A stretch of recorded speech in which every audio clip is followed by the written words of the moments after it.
कि अकेलो मतलब जीव स्वयं अकेला ही अवतरे।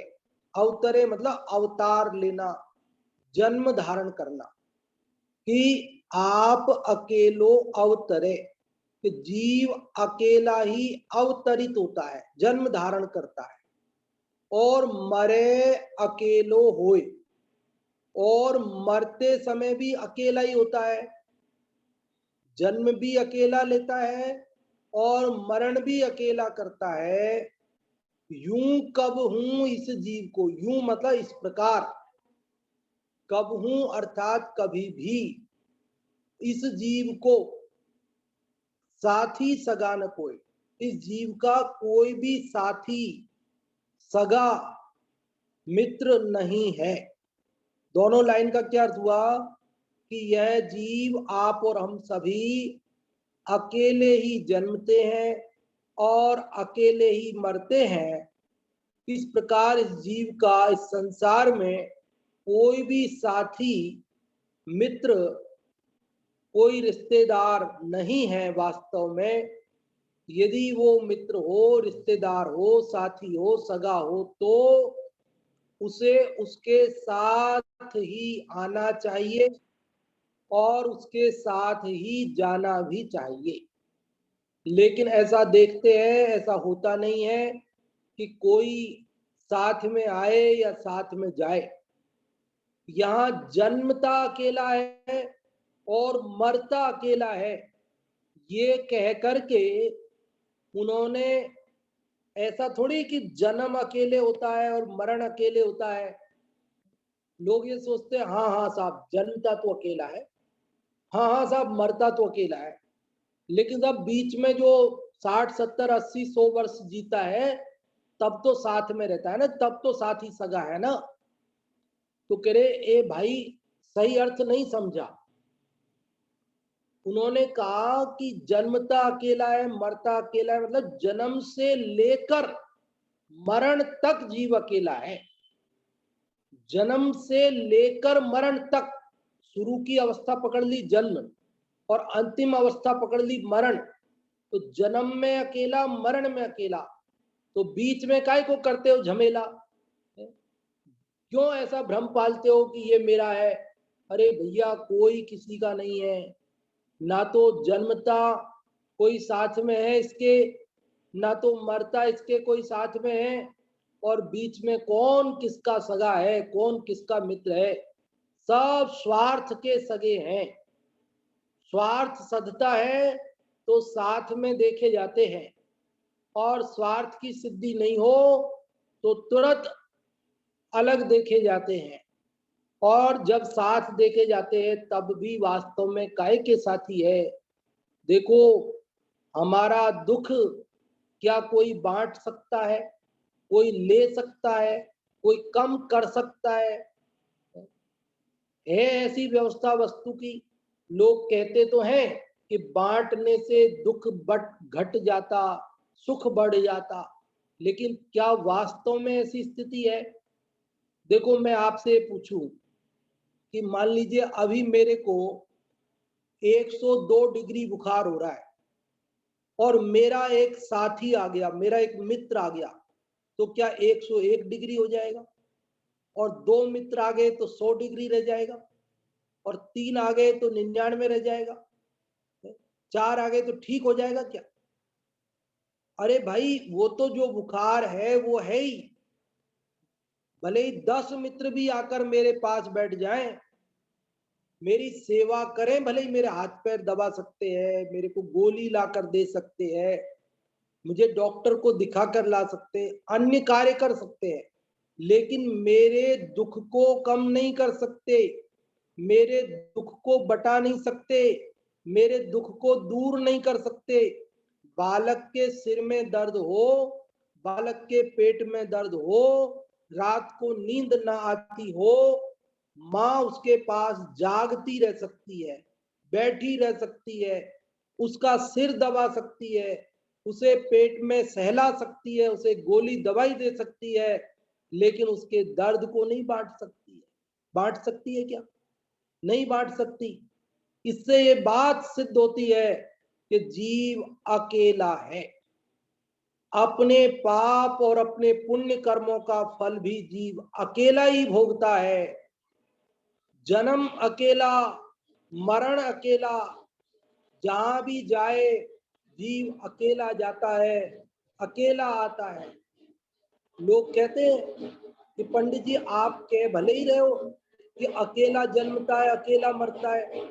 हमने तो सुना है कोई कोई जुड़वा भी पैदा होते हैं, युगल या दो पैदा हो जाते हैं एक साथ, कहीं तीन भी होते हैं।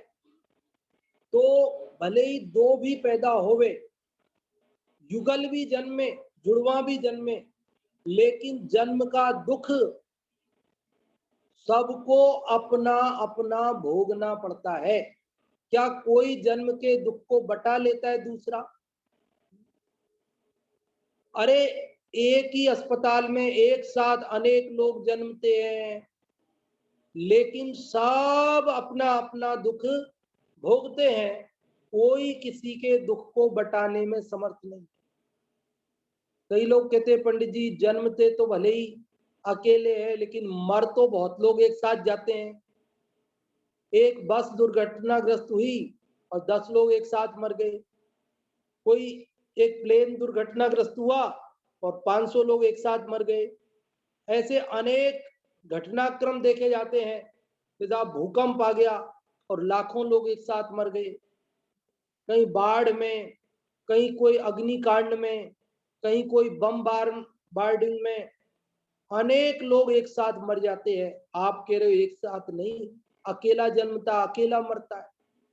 कि भैया भले वो एक साथ मर जाए, लेकिन एक साथ मरने पर भी क्या एक के मरण का दुख दूसरा भोगता है, बटा लेता है? साथ में अनेक लोग मरण करें तो मरण का दुख नहीं होता है। अरे वो तो दुख तो सबको अपना अपना अलग अलग ही भोगना पड़ता है। एक के दुख को दूसरा नहीं बटा सकता है। जन्म का दुख हो, चाहे मरण का दुख हो, चाहे इष्ट वियोग का दुख हो, चाहे अनिष्ट के संयोग का दुख हो, चाहे रोग का दुख हो, किसी भी तरह का दुख हो, सब अकेले ही भोगना पड़ता है। एक परिवार में अनेक जने साथ में रहते, भाई बहन माता पिता दादा दादी, कहने के लिए तो सब साथी हैं, कहने के लिए तो सब परिवार के लोग हैं, लेकिन जिसका दुख जिसको ही भोगना पड़ता है। एक तो गहरी नींद में सोता है, दूसरे को पूरी रात नींद नहीं आती। अब वो क्या करे? अब दूसरा कहता है तो भाई ये तो रोज की बात है, तुम्हारे साथ मैं जगूं तो मेरी भी नींद खराब हो जाए, फिर मेरी तबीयत खराब हो जाए, फिर मैं दिन में भी काम न कर सकूं, मैं क्या कर सकता हूं बता? और वो जग भी लूंगा तो मैं तुम्हारा दुख कैसे दूर कर सकता? बोलो ये वस्तु स्वरूप है। व्यवहार में हम कुछ भी कहें, लेकिन वास्तविक स्थिति तो ये है कि कोई भी साथी सगा नहीं है। क्या कहा? आप अकेलो अवतरे, मरे अकेलो हो, यूं कब हूं इस जीव को साथी सगान को। कि जब जन्मता अकेला है, मरता अकेला है, और फिर व्यर्थ में बीच में तू झमेला खड़ा करता है, ये भाई मेरा, ये बहन मेरी, ये पिता मेरे, ये माता मेरी, ये पुत्र मेरा, ये मित्र मेरा। भैया कोई किसी का साथ देने वाला नहीं है। स्वयं जो कर्म शुभाशुभ करता है उनका फल स्वयं ही भोगता है। तो क्या करे? इस एकत्व भावना को पढ़कर अकेले आए अकेले जाना है, ये समझकर कि भैया तुम अकेले हो, कोई तुम्हारा साथी नहीं है, ये समझकर होश में रहो। दरअसल होता ये है, जब हम ये समझते हैं ना ये मेरा ये मेरा ये मेरा, 5 आदमी मेरे साथ है, तो हम अभिमान में भूल जाते हैं अपनी औकात भूल जाते हैं और हम कुछ भी करने लगते हैं। जब अकेला व्यक्ति कहीं जाता है, अकेला एक स्टूडेंट जाता है, तो वो कोई रेलवे स्टेशन पर, बस स्टैंड पर तोड़-फोड़ नहीं करता। लेकिन जब 50 स्टूडेंट का ग्रुप जाता है साथ में, तो वो तोड़-फोड़ करने पे उतारू हो जाता है। वो सोचता है हम तो 50 हैं, हमारा कौन क्या बिगाड़ लेगा, हम तो इतने लोग साथ में हैं। लेकिन जब वो अकेला जाता है तब ऐसा नहीं करता, तब वो अपनी औकात में रहता है। और जब भीड़ में होता है, उनको अपना मान लेता है, तो फिर वो अपनी औकात भूल जाता है। तो ऐसे ही हमने क्या किया अनादि से कि ये मेरे ये मेरे ये मेरे ऐसा मानकर हम अपनी औकात, अपना स्वरूप भूल गए और यद्वा तद्वा प्रवर्तन करने लगे और ये मनुष्य जन्म व्यर्थ गंवा दिया। भैया अकेले आए, अकेले जाना पड़ेगा। अपनी गलतियों के जिम्मेदार हम स्वयं होंगे। जो हमने पाप किया है उसका फल हमें स्वयं अकेले भोगना होगा, कोई दूसरा भोगने वाला नहीं है। बोलो, जगत में ऐसा भ्रम पाल के रखते हैं कि मैं करूंगा और सब लोग साथ में खाएंगे, सब लोग भोगेंगे। क्या ऐसा है? क्या ऐसा हो सकता है? वस्तु स्थिति ऐसी है। बोलो, एक बार की बात है कि एक डाकू था और वो जंगल में राहगीरों को लूटता था, उनसे धन लूट लेता था और उनको मार डालता था। एक बार एक सन्यासी व्यक्ति उधर से निकले, उनको भी पकड़ लिया और कहने लगा निकालो तुम्हारे पास क्या है, जो धन लूट करके मैं तुम्हें मार दूंगा। मेरा यही काम है, मैं तो डाकू हूं, मैंने अनेक लोगों के साथ यही किया है, तुम्हारे साथ भी यही करूंगा। तो वो सन्यासी बोले, देखो भाई, हमारे पास क्या है, हम तो ठहरे सन्यासी, और तुम हमें मार भी दोगे तो हमें क्या फर्क पड़ना है। हम तो मोह माया से रहित हैं, हम तो सबको त्याग चुके हैं और मरने के लिए तैयार बैठे हैं। और हमें ये भी मालूम है कि जब तक आयु पूर्ण नहीं हो तो कोई हमें मार नहीं सकता, मारना तो दूर बाल बांका तक नहीं कर सकता। और जब आयु पूर्ण हो जाएगी तो कोई बचा नहीं सकता। तो हमें कोई डर नहीं है, तुम्हें जो करना हो तो करो, लेकिन एक बात सुन लो कान खोल के, कि तुम जो ये हमें मारोगे, इस पाप का फल तुम्हें नरकों में भोगना पड़ेगा। क्या तुमने कभी ये बात सोची है? तुम ये ऐसा खोटा काम क्यों करते हो कि राहगीरों को लूट लेते हो और फिर मार डालते हो, और फिर तुम्हें खबर है कि ये जो तुम पाप करते हो, इस पाप का फल तुम्हें अकेले भोगना होगा। वो बोला, क्यों साहब, मैं अकेला क्यों भोगूंगा? मैं जो धन लूट कर लेकर जाता हूं, वो कोई ना मैं अकेला खाता हूं।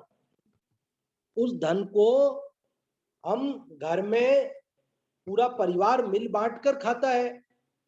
ऐसे थोड़ी कि मैं धन लूट के ले जाता हूं तो मैं अकेला खा जाता हूं, पत्नी को कुछ नहीं मिलता है, बच्चों को कुछ नहीं मिलता है, माँ बाप को कुछ नहीं मिलता है। मैं लेके जाता हूं तो पूरा परिवार खाता है। तो अगर इसका आप कह रहे हो जैसा कि इसका फल पाप भोगना पड़ेगा, तो मैं अकेला क्यों भोगूंगा? हम सब मिल बांट के भोगेंगे। तो उन सन्यासी ने कहा कि देखो भैया, एक तो पहली बात, ऐसी व्यवस्था नहीं है कि मिल बांट कर भोगा जा सके। और दूसरी बात ये कि क्या तुमने कभी अपने घर वालों से पूछा है कि वे मिल बांट के भोगने के लिए तैयार हैं क्या? कि इसमें पूछने वाली क्या बात है?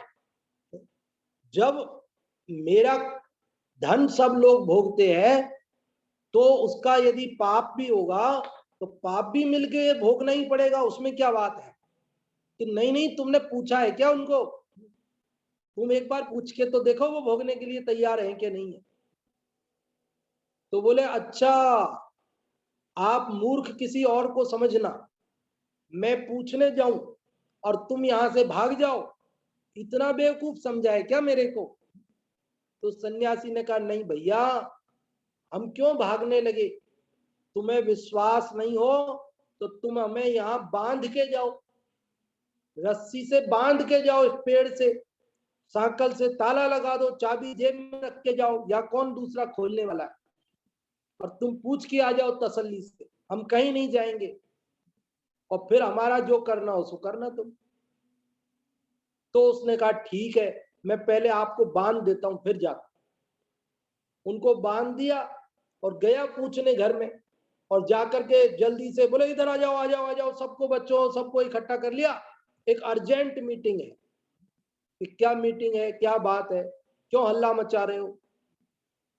तो उसने कहा कि देखो, तुमको मालूम है ना मेरा क्या काम है, मेरी कोई नौकरी वोकरी तो है नहीं, मेरे कोई व्यापार धंधा है नहीं, मैं तो लोगों को लूटता हूं, और जो धन आता है उसको, उससे अपना घर चलता है, जो रोटी पानी कपड़ा लत्ता घर में आता है वो सब उसी से आता है, तुमको सबको मालूम है।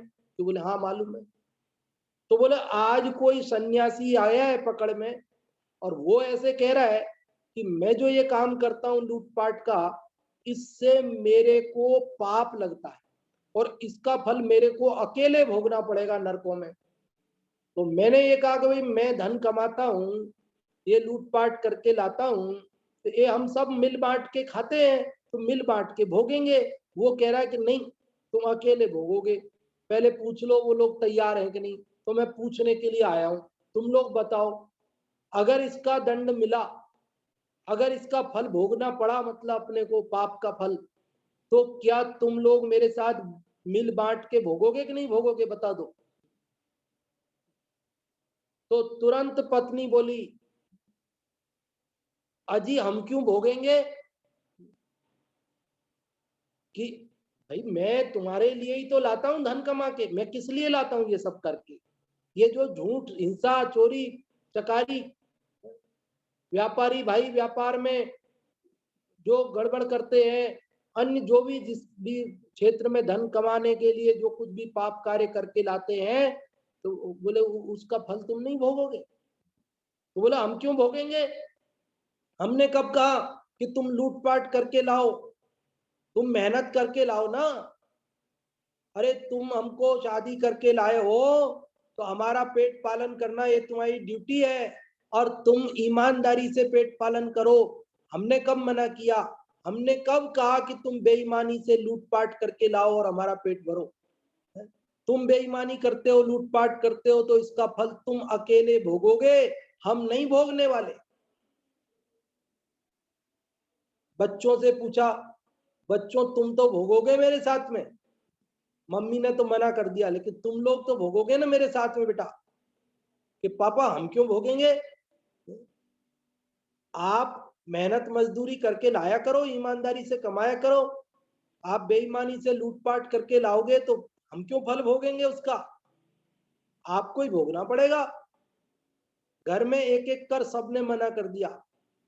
तो उसे ये बात समझ में आई कि अरे वो सन्यासी बाबा बिल्कुल सही कहते हैं, और मैं तो भूल में था, मैं सोचता था कि सब जो होगा हो जाएगा। अरे भैया, जब यहाँ से मर के वहां नरकों में जाएगा और इस पाप का फल भोगेगा, तब पता चलेगा, और फिर पछतावा लगेगा, हाथ और कुछ हाथ नहीं लगेगा। सोचेगा कि भाई मुझे क्या पता था कि इसका फल ऐसा कठोर होता है, नहीं तो मैं ये पाप नहीं करता। जिन पापों को हम हंस हंस कर करते हैं, उन पापों को हमें रो रो कर भोगना पड़ता है, और कोई बटाने वाला नहीं मिलता है। इसलिए यहाँ कह रहे भैया, अपने अकेले पने का विचार करो, अन्य के राग में मत फंसो। मैं एक दर्शन ज्ञान में चैतन्य तत्व हूं, मैं अरूपी एकमात्र चिद्घन स्वरूप हूं। ऐसा अंदर में अपने एकत्व चैतन्य तत्व की अनुभूति करो, अन्य सबके मोह को छोड़ो। ये संदेश देती है एकत्व भावना। क्या कहती है एकत्व भावना? कि पर को अपना मान करके और उनके मोह में जो कुछ करते हो उसका फल स्वयं भोगोगे और दुख पाओगे।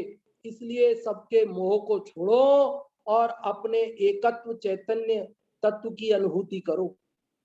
आप अकेलो अवतरे मरे अकेलो हो, यूं कब हूँ इस जीव को साथी सगान को। पंडित जयचंद जी छाबड़ा साहब ने भी 12 भावना में एकत्व भावना के संदर्भ में ऐसा लिखा, परमारथ ते आत्मा एक रूप ही जो, कर्म निमित्त विकल्प घने तिन नासे शिव होय।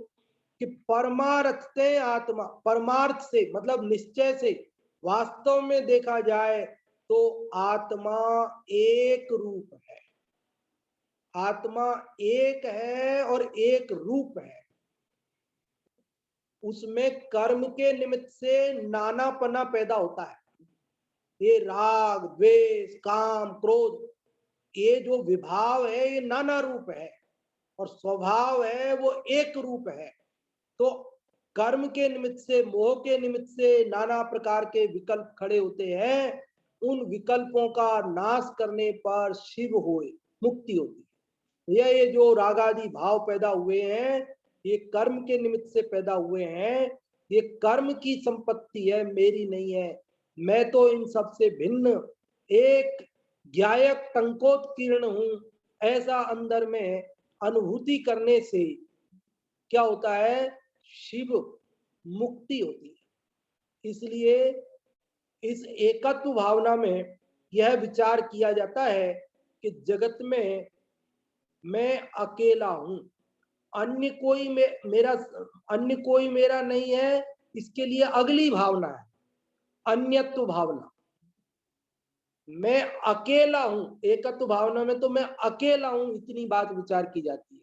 और अन्य मेरे नहीं है, वो मेरे से भिन्न है, ऐसा विचार करने के लिए जो भावना है उसका नाम है अन्यत्व भावना। वो 5वां नंबर उसका, वो अपन अगली बार शनिवार को पढ़ेंगे।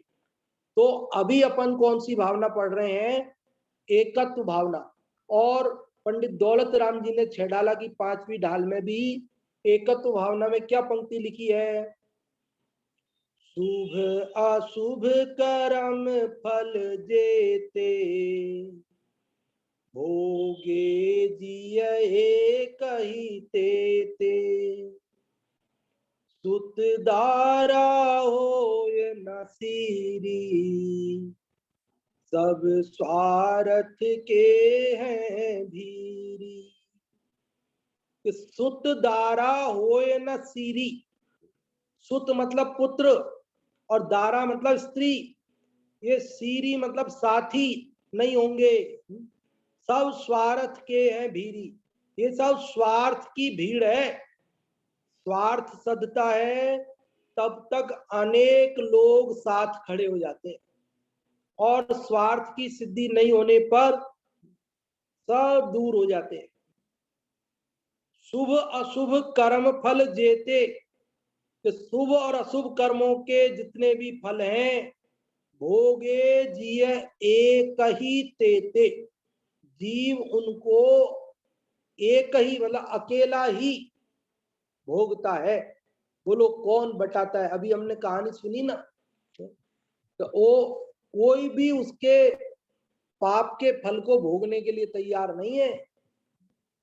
स्वार्थ सत्ता है तो 4 मित्र खड़े हो जाते हैं और जिस दिन हमारे पास उन्हें नाश्ता पानी कराने के लिए पैसे नहीं हो तो वो साथ छोड़ के चले जाते। भैया स्वार्थ का ऐसा स्वरूप है। बोलो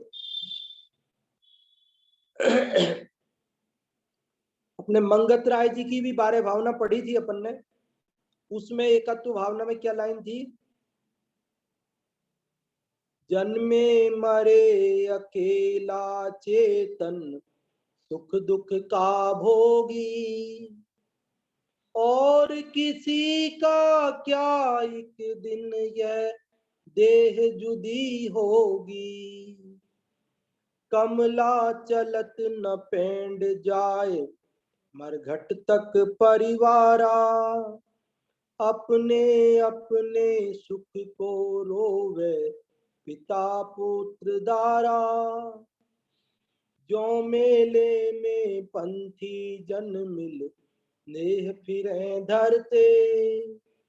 जो तरुवर पे रैन बसेरा पंछिया करते। कोस कोई दो कोस कोई उड़ फिर थक थक हारे। जाए अकेला हंस संग में कोई न पर मारे। क्या दशा है बोले, संसार का यही स्वरूप है। अरे कोई हमारा साथ नहीं देता क्या, कोई हमारा साथ नहीं दे सकता। कोई हमारा साथ नहीं देता और कोई हमारा साथ नहीं दे सकता। कि पंडित जी क्या अंतर पड़ गया, कि बहुत अंतर पड़ गया। जब हम ये सोचते हैं कि कोई हमारा साथ नहीं देता तो हमें द्वेष उत्पन्न होता है। हमें लगता है कि सब स्वार्थी है, कोई हमारा साथ नहीं दे रहा।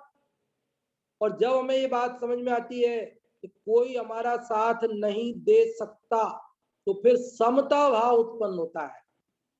तो भैया अब इनका क्या दोष है, इनसे क्या द्वेष करें। कोई किसी का साथ दे ही नहीं सकता, कोई साथ देता नहीं है ऐसी बात नहीं है, बल्कि कोई साथ दे नहीं सकता है।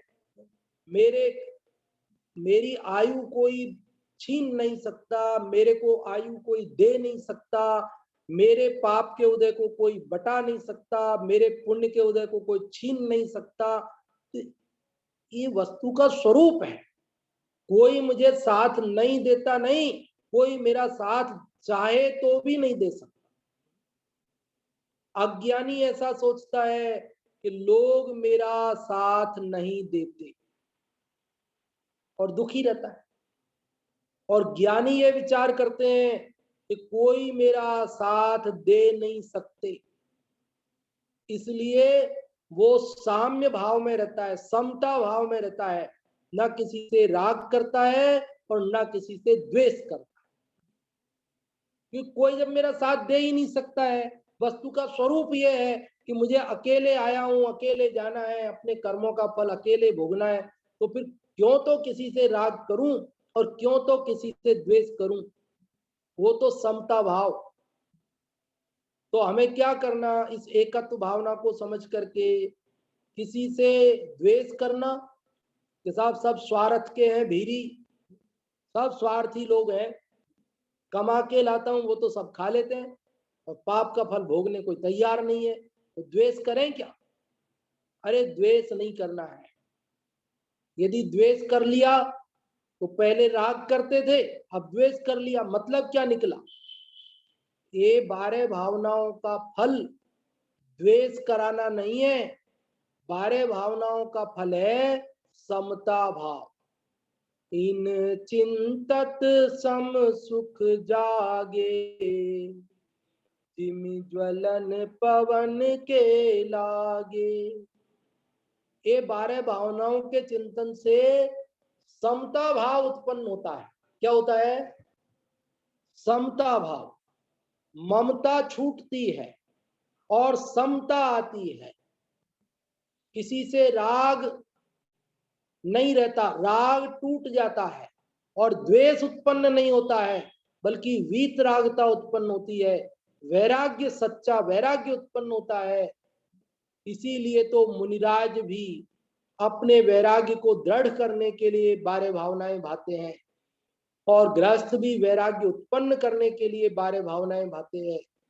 तो आज हमने इन 12 भावनाओं में कौन से नंबर की भावना की चर्चा करी, चौथे नंबर की भावना। कौन सी, एकत्व भावना।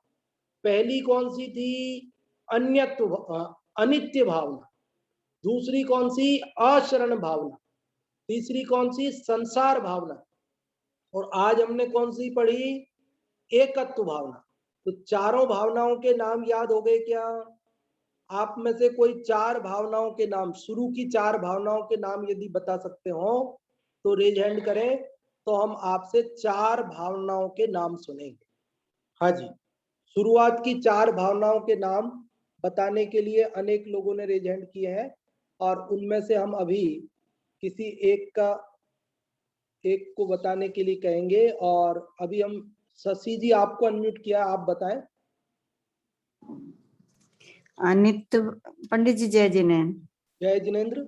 अनित्य भावना, असरण भावना, संसार भावना, एकत्व भावना। ये एकत्व भावना चौथे नंबर की बताई गई है। बहुत अच्छा आपने बताया। अनित्य भावना, अशरण भावना, संसार भावना और एकत्व भावना। आज हमने एकत्व भावना पढ़ी, बहुत बढ़िया। आज जो ये एकत्व भावना हमने पढ़ी, इसका सार, एकत्व भावना में क्या हमने बात समझी, आप में से जो भी बताना चाहते हैं रेज हैंड कर सकते हैं। एकत्व भावना जो हमने पढ़ी, इसका क्या सार है, क्या बात समझ में आई एकत्व भावना में, हमें क्या चिंतन करना चाहिए एकत्व भावना के अंदर, जो भी आप में से बताना चाहते हैं वे रेज हैंड कर सकते हैं। और जो भी रेज हैंड करेंगे उनमें से किसी को हम बताने का अवसर देंगे। और इसको बताने के लिए शशि जी का रेज हैंड हुआ है। और भी कोई बताना चाहते हैं तो?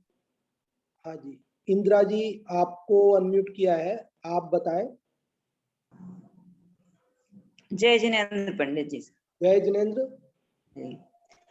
आज एकत्व भावना में ये बताया है कि ये जीव अकेला ही जन्म लेता है, अकेला ही मरता है, और इस जीव को इस संसार में वास्तव में कोई भी इसका साथी नहीं है। ये मतलब आज जब अपने मन की कल्पनाएं ही हैं कि इसमें आपने एक कहानी भी सुनाई कि कोई भी वो पाप, यदि हम जो भी पाप पुण्य कार्य करते हैं तो हमें अकेले ही उसका फल भोगना पड़ता है।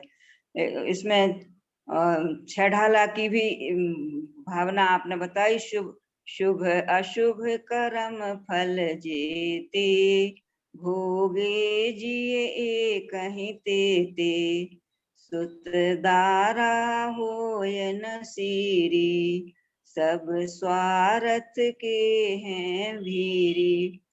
कि इसमें एक कहानी भी सुनाई कि वो एक लुटेरा था, तो वो राहगीरों को लूट कर ही परिवार का भरण पोषण करता था। तो एक दिन एक सन्यासी ने उनको समझाया कि भाई मैं तो सन्यासी हूँ, तो तुम मुझे मार भी दोगे तो कोई मुझे उसका डर नहीं है, लेकिन आप अपने परिवार से पूछ कर आओ कि क्या तुम जो पाप कार्य कर रहे हो तो उसका पाप तुम्हें सब लोग भोगेंगे के साथ में, उसका आपको अकेले ही भोगना पड़ेगा।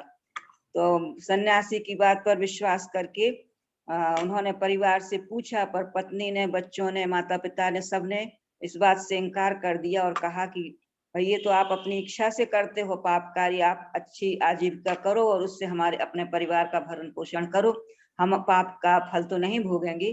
तब उनकी आंखें खुली और वो समझ गया। तो कहने का आशय यही है कि और हमें ये भी समझना चाहिए कि कोई हमारा सुख दुख या पुण्य पाप का फल बांट नहीं सकता है, कोई हमें सहयोग कर नहीं सकता है, ऐसी बात नहीं है।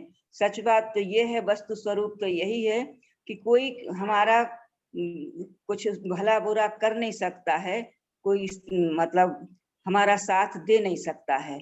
यदि हम ऐसी भावना रखेंगे तो राग द्वेष की उत्पत्ति नहीं होगी और समता भाव आएगा जीवन। हाँ, बहुत अच्छा आपने बताया कि इस एकत्व भावना में हमें ये समझना है मैं अकेला हूँ, कोई मेरा साथी नहीं है, इसलिए सबसे राग छोड़कर, द्वेष भी नहीं करके, समता भाव रखकर, और मैं कौन हूँ, मेरा क्या स्वरूप है, ऐसा अपने स्वरूप का की समझ करनी है, उसे जानना है और उसमें ही रमना है।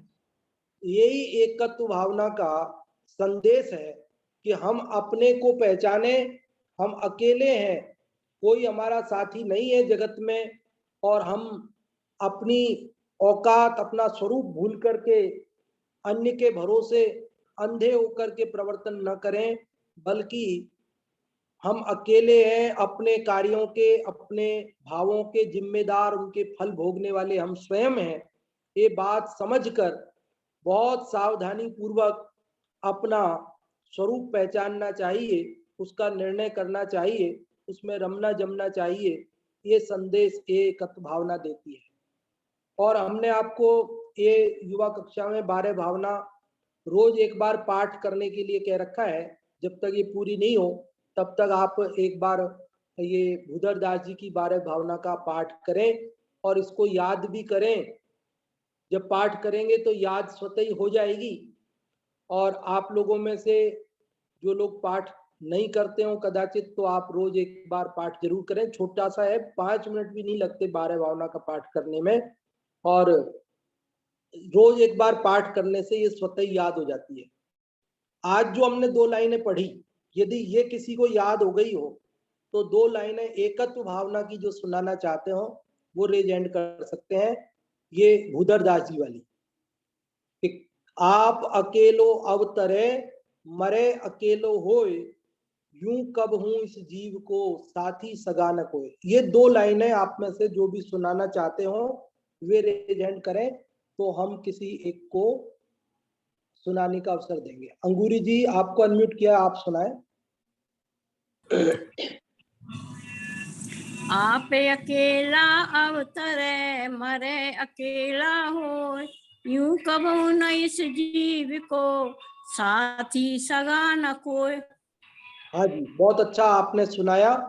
तो इस प्रकार से आप सब लोगों को सब पूरी भावना 12 भावना याद हो जाएगी। केवल एक बार आपको पढ़ना बस है और इसके अर्थ को समझते हुए, इसके अर्थ का विचार करते हुए पढ़ना है। याद करने की कोई टेंशन नहीं करनी है, अपने आप याद हो जाएगी, बिना याद किए ही याद हो जाएगी, आप खुद महसूस करेंगे। बस केवल शर्त इतनी सी है कि जब तक ये 12 भावना अपनी पूरी नहीं होवे तब तक आप दिन में एक बार इसका पाठ जरूर करें। मोबाइल में फोटो खींच लें, अगर जैसा समय मिले तभी पाठ कर लीजिए। हाँ, तो अब अपना समय भी पूर्ण होता है। कल अपन शील पाहुड़ की चर्चा करेंगे और अगले शनिवार को 12 भावना में फिर अगली भावना जो 5वीं है अन्यत्व भावना वो पढ़ेंगे। निज निधि निज में बताई यह अनंत उपकार है, इसके लिए जिन वाणी माँ को वंदना शत बार है, वंदना शत बार है। अभी बहुत ही सुंदर कक्षा हमने पंडित खेम